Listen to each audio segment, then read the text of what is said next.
ચાલો આજે આપણે હાંડવાનું બનાવવાનું છે તો એની રેસીપી શીખી લઈ. રાત્રે એને ચણાની જે 3 ભાગ ચોખા અને 1 ભાગ ચણાની દાળ એવી રીતે આખી રાત આપણે પલાળી રાખવાનું. પછી એને 3 પાણીથી ધોઈ નાખવાનું, એટલે જે ડસ્ટ હોય બધી નીકળી જાય. પછી આપણે એને ગ્રાઇન્ડરમાં પીસી લઈશું અને દરદરું પીસવાનું રહેશે. ચોખા પાણીથી ધોઈ નાખ્યું છે, 4 પાણીથી આપણે ચોખા પાણીથી ધોઈ નાખ્યું છે.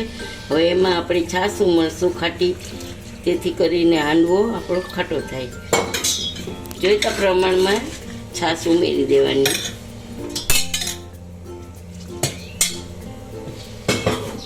પછી તેને મિક્સર જારમાં નાખી અને આપણે દરદરું પીસવાનું છે. એકદમ લીસું નહીં પીસવાનું, જેવું ઢોકળાનું પીસીએ ને એવું જ પીસવાનું છે.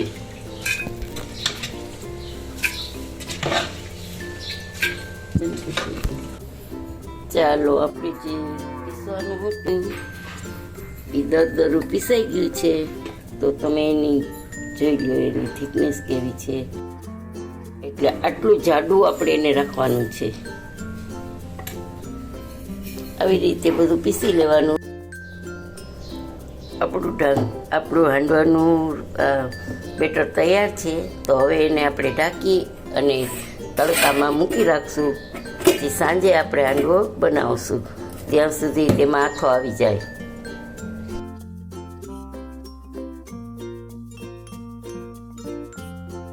અહીંયા આદુ મરચાંની પેસ્ટ લીધી છે, આદુ મરચાં લસણની પેસ્ટ છે. અને જો આપણો આથો કેટલો સરસ આવી ગયો છે. આ હાંડવા માટેનો આથો બરાબર પરફેક્ટ છે. તો આપણે તેમાં નિમક નાખી અને હલાવી લઈશું. તો 1 ચમચી 2 ચમચી જેટલું નિમક અને એને પછી હલાવી લઈશું.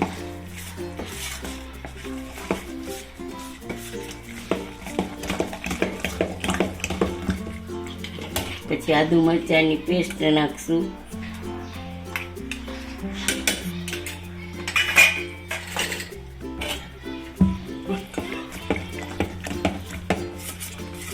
ખૂબ હલાવી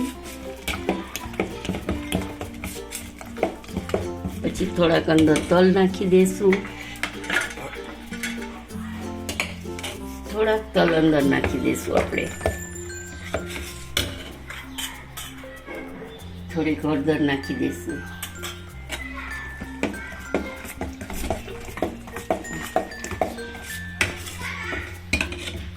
આટલા સાજીના ફૂલ ઉમેરશું આપણે. પછી ખૂબ એને ફેટી લેવાનું છે આપણે.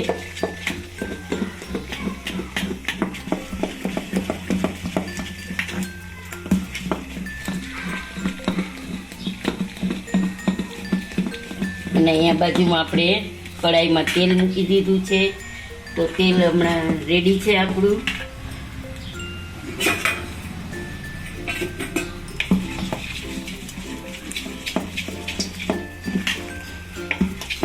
પેટાઈ ગયું છે, વળી ગયા છે. તો આપણું બેટર રેડી છે. તો આપણે ચાલો આમાં તેલ આવી ગયું છે. તેલમાં થોડા રાઈ, જીરું અને હિંગ, થોડાક લીમડાના પત્તા. હવે આમાં થોડાક તલ નાખી દઈશું વઘારમાં. પછી આપણે આ બેટર આવી રીતે આખાઈમાં પાથરી દેવાનું છે.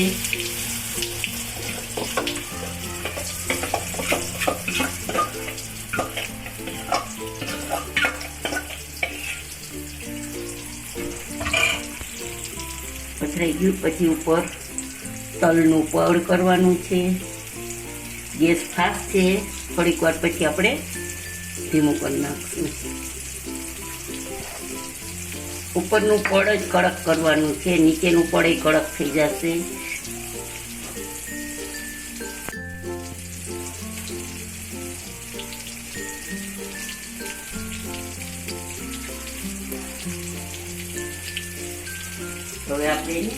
હવે આપણે આ બધું વઘારીને રાખી દીધું છે. તલનું પડ કર્યું છે. પછી એને આપણે ઢાંકણ ઢાંકી દઈશું અને ગેસની થોડો સ્લો કરી નાખશું. મીડિયમ આંચ ઉપર રાખવાનો. પછી 5 મિનિટ પછી આપણે પાછું તેને જોઈ લેશું.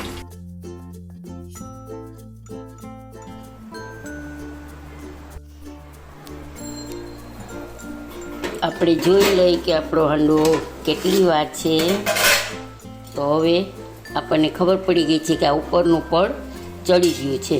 તો હવે તેને આપણે બધી સાઈડમાંથી ઉથલાવી અને એને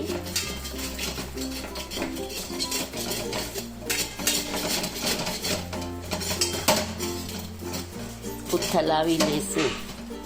હાંડવો તૈયાર થઈ ગયો છે. જુઓ કે ઉપરથી એકદમ ચડી ગયું છે. તો આપણે એને ફેરવી નાખશું. બરાબર, બધી બાજુથી ઉથલાવી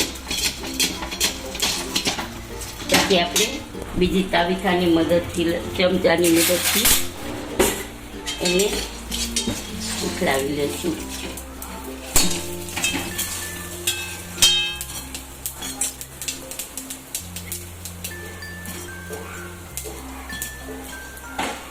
હવે ધીમો ગેસ જ છે. હવે ઉપર નીચેની બાજુથી આપણે ચડવા દઈશું. ચાલો આપણે હવે જોઈ લઈએ કે આપણો હાંડવો રેડી છે.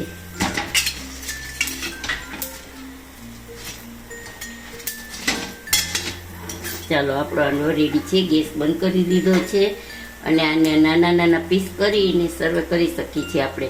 આપણા સબસ્ક્રાઈબર મંજુબેનને ફરમાઈશ હતી કે હાંડવો બતાવે, તો આપણે હાંડવાની રેસીપી બતાવી છે. અને કેવી લાગી કે કમેન્ટ કરજો અને સબસ્ક્રાઈબ કરજો. અને કાંઈ પણ સજેશન દેવું હોય તો દઈ શકો છો. જય શ્રી કૃષ્ણ.